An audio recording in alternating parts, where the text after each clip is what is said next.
Mga kababayan, magandang araw sa inyo. Gabi, hapon, kung saan man kayong dako naroon.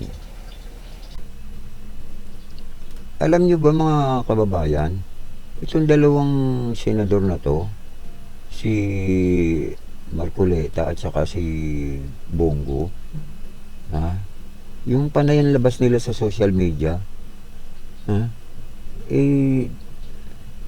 Puro kadramahan lang eh. Ayon sa ating bubit, hindi pala sila pwedeng tanungin ng mainstream media. Ha? Ayan. Ayan, lumalabas lang sila sa social media, sa YouTube. Pero, hindi sila pwedeng tanungin. Ha? Sa mga isyong bumabalot sa kanila. Bawal. Pinagbawalan pala. Nagsenador pa kayo. Hindi kayo pwedeng tanungin. Anong klase yan? Hindi trapong-trapo talaga kayong dating ninyo. Eto, panoorin po natin si Takeru Miyamoto. Subscribe po kayo dito. Magaling pong vlogger to. Detalyadong magpaliwanag. Hindi fake news. Lahat ng content nito may resibo. Mga ka-Streetwise, ako po si Takeru Miyamoto at welcome po sa aking munting channel. Alam niyo mga kababayan, no? Medyo nakakapalan lang po ako ng mukha ng konti kay Bongo. Kasi alam naman po natin, no, na si Bongo nga po talaga sinasabing aide daw po ni Digong nung si Digong yung presidente.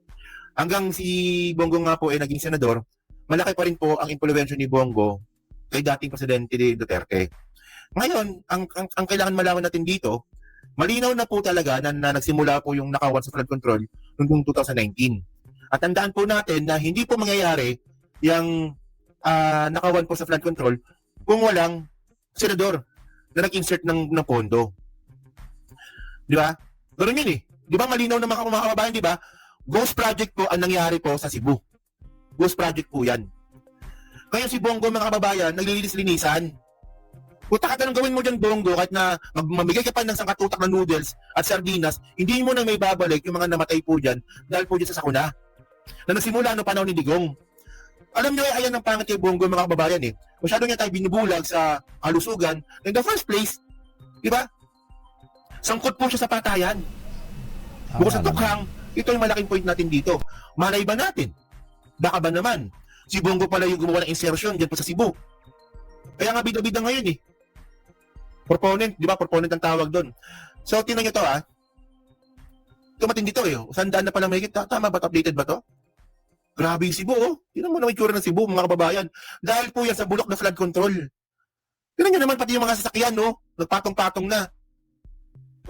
The Philippines declares state of emergency. No?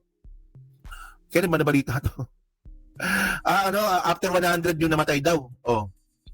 So ngayon mga kababayan, no? Dahil po dyan sa nangyari po dyan sa Cebu po na yan, ngayon ito na po yung mga bagay na hindi na po talaga kayang takpan ang mata nga po ni Pambari 4. Kasi paano to, di ba? Kahit po na-DDS ka at nakita mo naman pala, na tinan nyo, 343 flood control projects in Cebu. So where did the flood change from? Sabi ni Pambari 4 yan, siya mismo nagtatanong. 443 pala yung flood control dyan sa Cebu. So bakit binabaha pa rin po yung Cebu? Grabe na nawash out yung mga bahay, di ba? So, ngayon, sabi pa dito, Cebu province saw the implementation of at least 343 flood control projects aimed, di ba, at enhancing the region's resilience to extreme weather events such as typhoon. These flood mitigation structures from part of public works project to control the impact of flooding caused by intense rainfall and storm urge that frequently affect the archipelagic province. Yan. So, tinan nyo naman yung itsura ng flood control nila. Sumabog talaga, Grabing ano to. Pero syempre mga kababayan, si Bongo ngayon, kinis kamay. Kayo ba naniniwala ba kayo na walang kinalaman si Bongo diyan sa anomalya sa flood control? Tandaan nyo meron po siyang meron po siyang what do you call this? A construction company na hanggang ngayon hindi niya pa rin po masagot kung ano ibig sabihin ng CLTG. Actually, kayo mga media, minsan natatangahan din ako dito sa mga media eh. Diyan po sa mga media company mga kababayan na madalas nyo nakikita si Bongo, bakit hindi ninyo tanungin kay Bongo yung ibig sabihin ng CLTG? Di ba? Si LTG, yung construction company na sa Nakawan. Oh. Ngayon, di ba, kung naalala nga ninyo, yung sinabi nga po ni Trillanes sa amin, kasi tinanong ko yan kay Trillanes na Senator Trillanes, no? Nasaan na sa Radyo Pilipinas yun, tinanong ko dati. Na Senator Trillanes, bakit hindi ba wala man lang media na nagtatanong kay Bongo kung ano ibig sabihin ng CLTG. Yun naman pala, pag si Bongo pala nagsalita sa press, bawal magtanong. Ang ginagawa pala ni Bongo, aharap sa press, magsasalita, kami aalis. So, bawal magtanong. So, ngayon, ito yung point dito Bawal na nga siya tanungin, binobola pa tayo. Binobola pa tayo. Tingnan nyo to Tingnan nyo kung paano siya magsalita dito. Oh. Wait, tingnan nyo. Po ito, no? Nandito rin po ako ng Typhoon Odette, pero grabe po itong buhos ng ulan ng tubig dito po sa Cebu. Marami po mga kababayan natin ang apektado. Ako po yung nakikiusap ulit sa national government. Nasa inyo po ang resources. Ibigay kaagad yung mga ayuda, DSWD, DOH, siguraduhin na hindi magkasakit itong mga bata. Kanina maraming lumapit sa akin dito. Tapon talaga itong hayop na ito no? Kung magsalita siya, kala mo concern sa buhay ng mga Pilipino. In the first place, mamamatay tao ka din. Di ba? Oh, una, di ba alam naman natin yun, di ba? Na yung, what do you call this, yung sa tokhang, yung pera, reward money, nagagaling sa opisina mo. O tapos ngayon, nasimula po yung nakawas sa flood control, ano ang dingding nyo? Ngayon kung magsalita ka, hindi tulungan natin yung mga kababayan natin, kawawa naman sila, mamamatay tao ka nga. Di ba? Ewan ko lang kung bakit ang dami naniniwala dito. Trapong-trapo, ito yung ito yung trapo in the making, mga kababayan. Di ba, nakita natin yung transformation ni Bongo. Nakita natin sa mga mata natin kung paano pa nag-transform si Bongo. From the photo bomber, from the alalay, from sa tagahugas ng puwet ni Digong, ngayon po bida-bida na. Ngayon, yung mga ganyan klase mga salita, tulungan natin mga kababayan natin sa national government. Puta, generic po yun. Hanggang ngayon, naluloko tayo sa ganun. Paano pag tinanong namin kayo, anong ginawa ninyo sa Cebu? Nung kayo yung nasa kapangyarihan doon? Bakit nangyari sa Cebu ito? Bakit nagkaroon ng kultura ng kababuyan ng flood control? Nagsimula sa inyo yan Kaya nga ako natatangahan talaga ako sa mga ibang komunista Di ba yung mga ibang komunista tanga din pati yung presidente pag-resign Di ba? May rally kanina sa May rally kanina sa ombudsman. Nagkagulo kanina sa ombudsman, di ba? Nilusog ng mga realista yung ombudsman. Alam niyo panawagan nila?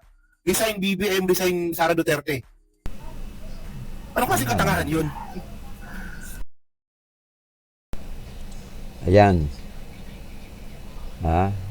Hindi sila pwedeng tanungin. Si Marcoleta, ganun din. Hindi sila pwedeng interviewin. Si Marcoleta, nasa Net 25. Nagbo-broadcast lang doon. Doon lang siya nagpapaliwanag. Kung sa bagay, karapatan naman niya yan. Pero, bawal tanungin. Sino ba mga pangalan niyang na-contribute sa iyo noong 22 election? Sino mga pangalan yan? Omnibus election pala yan, bawal pala yan. Ang address pala, pangalan, kailangan i-submit mo. Marcoleta. Trapong-trapo ka talaga, no? Ito, si Coach Jared. Panoorin naman natin to. Subscribe po kayo kay Coach Jared. Magaling din pong vlogger to. Detalyadong magpaliwanag. May mga resibo, hindi fake news. Si Escudero, 18 million lang ang kayamanan niya. Hindi tayo naniniwala. Kalokohan yun. So, baka yung sali ni Marcoleta, medyo na yun, medyo fudge na yun. Kumbaga, na doktor na yun, guys.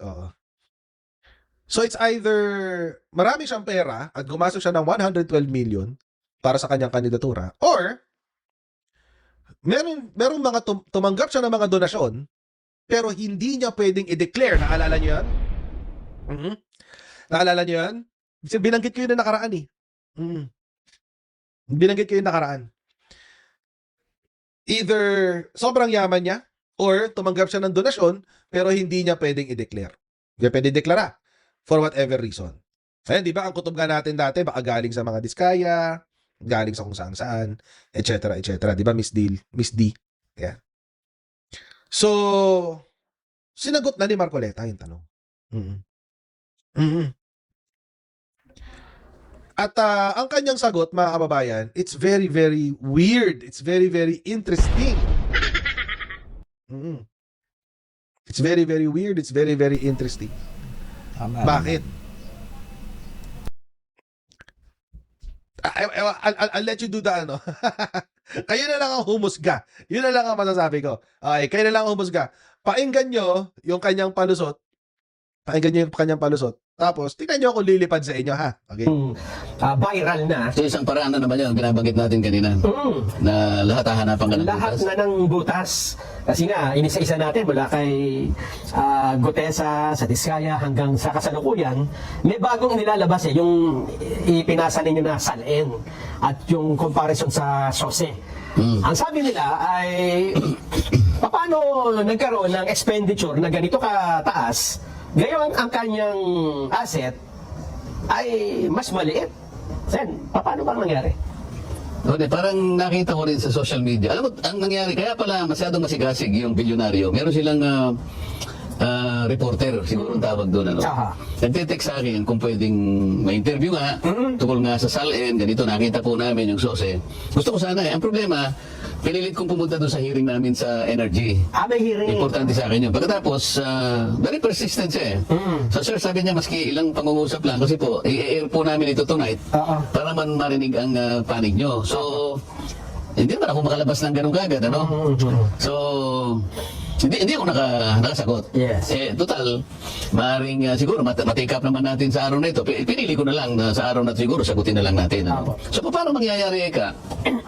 Na napakalaki ng ginastos niya, wala naman siyang contribution na nakalagay. Yes, apo. Sa contribution, sabi niya zero. Okay. Ngayon, kung pagbabasihan yung SALN niya, ganito lang karami, sobra-sobra yung contribution.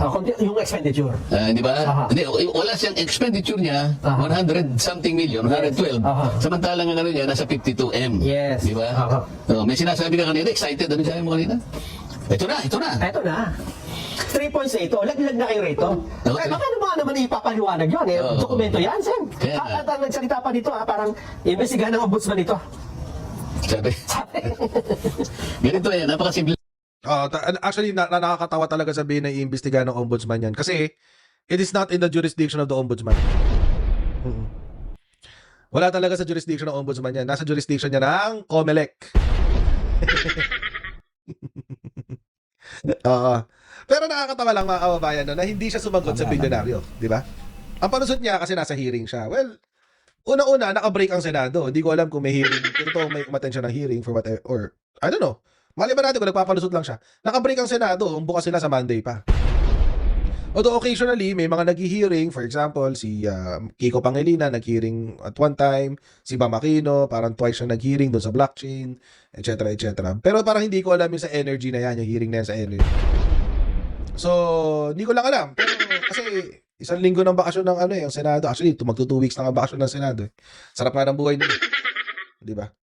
Pero ako mga kababayan, itong si Marcoleta, dito siya lagi sumasagot sa Net25.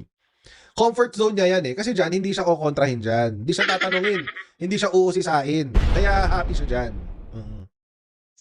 Pag yung mga tanong difficult, if he's going to answer difficult questions or kung meron siyang intriga na kailangan niya sagutin, hindi siya sumasagot sa ibang mga network. Dito siya sumasagot sa show na to kasi kontrolado niya yan. Kanya yan eh. Di ba? Kanya yan eh. Show niya yan eh. Natural. Kontrolado niya yan. O, tingnan nyo. Tinanong ba siya dyan sa issue na yan kanina? Siya pa ka nagtatanong eh. O, tuloy natin. Lang ang paliwanag dyan kung nakinig lang sila nung siguro, meron kaming Thanksgiving parang event. Ang pasimula ko nga doon meron pong mga ibang mga kababayan natin ang halos hindi makapaniwala kung bakit po tayo nanalo. Meron nga isa akong broadcaster dyan, hanggang ngayon, di makamove on, di ba? Yun naman hindi ko kinakailangan, sinabi ko yun. Nagtaka. Pero sabi ko, nakalimutan po nila na napakarami kong kaibigan. Okay. Ang marami po sa inyo ay nasa harap ko ngayon. Nelson, alam mo, mga kaibigan ko, nagbigay sa akin talaga. Alam mo, pakiusap lang nila, isa lang. Tanggapin mo ang tulong namin sa'yo. Okay. Okay. Congressman ako noon eh, Kong, kami po ay naniniwala na karapat dapat kang makarating sa Senado. Tanggapin mo ang halagang to. Marami sila. Isa lang ang kanilang pakiusap sa Ano akin. po yun? Eh sana wag muna kaming si-disclose ang identity. Okay. Sa napakaraming mga reasons. Eh maaaring halimbawa, yung kumpanya niya ay baka makita ng administrasyon. Tinulungan mo si ano ha? Baka ipitin. O kaya naman nagtatrabaho sa gobyerno, mataas na katungkulan. Kasi may mga kaibigan naman ako talaga. Papa. Pwede ba yun, Sen? Hindi mo i-disclose? Kaya nga, pakinggan mo muna ako. sige, okay. Nililay down ko yung predicate eh. Di ba? Excited ka talaga Excited eh. ako kasi. See, inamin mo rin, nagle-lay down ka ng predicate, no? Ano sinamin niya? Oo, nilay down daw niya yung predicate niya. Okay. Oh. Nakapuntos na Okay, eh. ito lang ang kanilang pakiusap. Kasi nga kailangan igalang mo yung kanilang pakiusap. Tinulungan ka eh. Nagtiwala sa'yo. Gusto kanilang manalo. Karapat dapat ka sa Senado. Okay. Ang pakiusap ko lang, halos gano'n na sarili. Huwag mo nang disclose ang identity ko. Okay. Okay. Pero talagang tinulungan nila ako. Iba't ibang mga kaparaanan, iba-ibang ganito, iba-ibang halaga, ibang ganyan. Ngayon, kapag ka naglagay ako ng figure sa contribution, mapipilitan akong mag-disclose ng pangalan nila. Alam mo kung bakit? Merong kaakibat na kung tawagin ay deed of acceptance of donation. Halimbawa, binigyan mo ko ng ganitong halaga. Isa ka dun sa kaibigan ko. Mapipilitan ako dun sa punto na yon. Ilalagay ko yung pangalan mo kasi nandun ka eh. O edi ngayon eh, nilabag ko yung kaisa-isang kahilingan mo sa akin. Okay.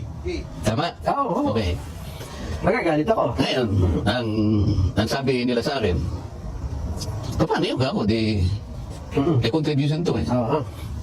Hindi, sabi niya, binigay ko nga sa'yo, contribution, pero utang na loob mo sa akin yan. Ituring mo na lang na utang, sabi niya, di ba? Loan. Hindi, utang lang. Basta utang na hindi babaya. Utang na loob eh. Ngayon, dahil sa hindi ko pwedeng isiwalat ang kanilang identity, Wait lang, bago natin pagpatuloy si Marcoleta dito. So, Marcoleta, inaamin mo na binili ka? Binili yung utang na loob mo?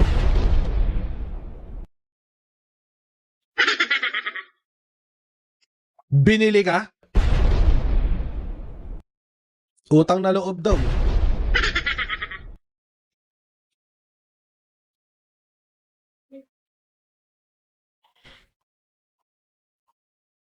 So, anong kapalit?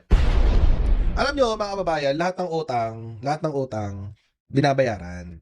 Kahit utang na loob. Ang problema ko sa utang na loob, hindi ko natatapos yan. Tama naman. Hindi natatapos yan. Kahit ilang beses mong bayaran yung utang na loob, hindi yung matatapos yan.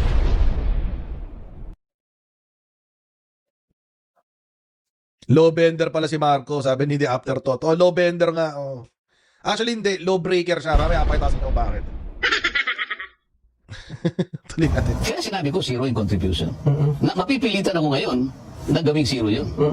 Dahil kapag hindi ko nilagay, kapag nilagyan ko ng amount yun, mapipilitan ko isa-isa kayong i-disclose ko ang inyong identity. Ngayon, hindi naman po pwedeng hindi ko gastahin yung binigay nyo sa akin. Kasi yung iba, magkakakilala kayo eh. Halimbawa, ang nilagay kong gastos ko ron, 5 million, sabi ko. Nakukwenta nila eh. Kaya tinago ni Kong Dante. Tingnan mo nga naman ang buhay ano. Nanalo na, kumita pa.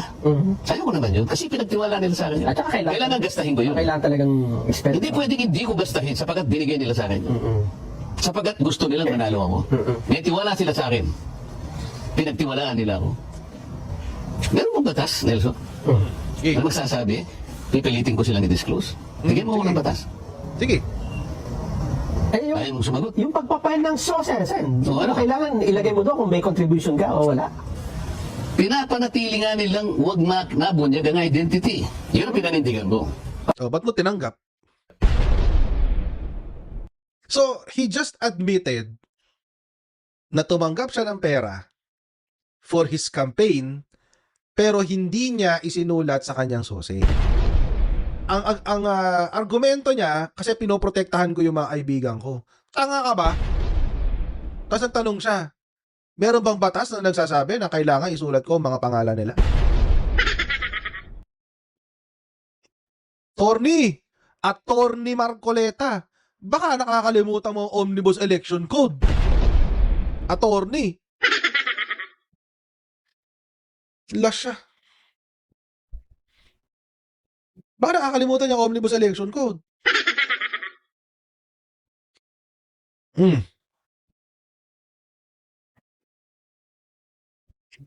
So kapag ka naglagay ako doon ng amount, nabubulgar ang identity. Ang tinatanong ko sa iyo, merong bang batas na nagsasabi na sa pilitan i-identify mo sila? Pakita natin yung batas. Section 107 ng Omnibus Election Code. Every candidate and treasurer of the political party shall not later than 7 days or earlier than 10 days before the day of the elections file in duplicate with the office indicate in the following section full, true, and itemized statement of all contributions and expenditures in connection with the election. Yan. Optional po ba siya? Senator Marcoleta? Nakasulat po ba dito sa section 107 na meron kang option na mag-withhold? Sige, dagdagan pa natin mga kababayan. Form and content of the statement, section 109. Ito na yung sose.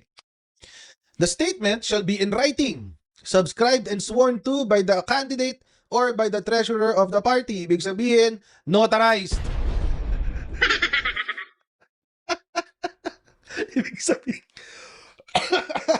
Ibig sabihin, notarized. Ito na naman tayo sa notaryo. Subscribed and sworn to by the candidate or by the treasurer of the party shall be complete as of the date next preceding the date of filing and shall set forth in detail, take note dapat ito nakasulat in detail, letter A, the amount of contribution, the date of receipt, the full name and exact address of the person from whom the contribution was received. Uy! Anong sabi? Meron daw bang batas na nagsasabi na kailangan ko isulat ang kanilang pangalan? Meron po. Hindi lang po pangalan, pati exact address.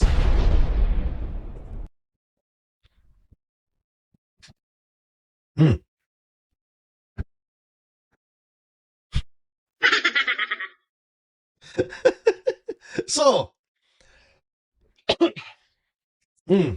eto, kailan ka lang daw magsusulat ng zero? Magsusulat ka lang daw ng zero kapag if the candidate or treasurer of the party has received no contribution, made no expenditure, or has no pending obligation, the statement shall reflect such fact.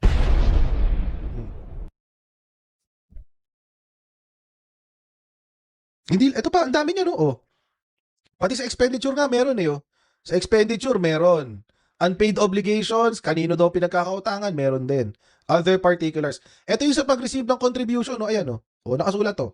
The full name and exact address of the person from whom the contribution was received. Conditional ba siya? Nakasulat ba sa batas na ito? Congress Senator Marcoleta? Total naman, abogado ka, alam mo na naiintindihan mo ang statutory construction. Nakasulat ba dito na may option? Plain reading na lang yan,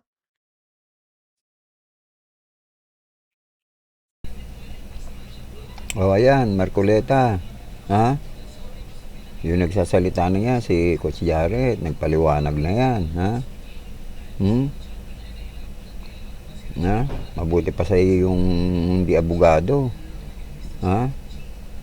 Makakaintindi.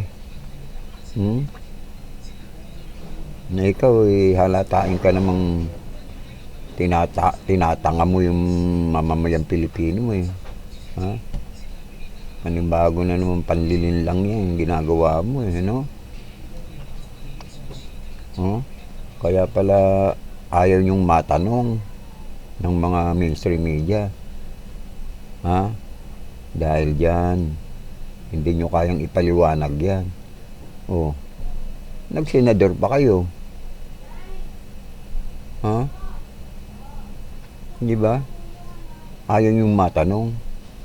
Di dapat hindi na kayo pumasok sa politika. Ayaw nyo palang matanong tungkol sa mga issue na bumabalot sa inyo na ganyan. Oh, di ba? Mga tarapo talaga kayo.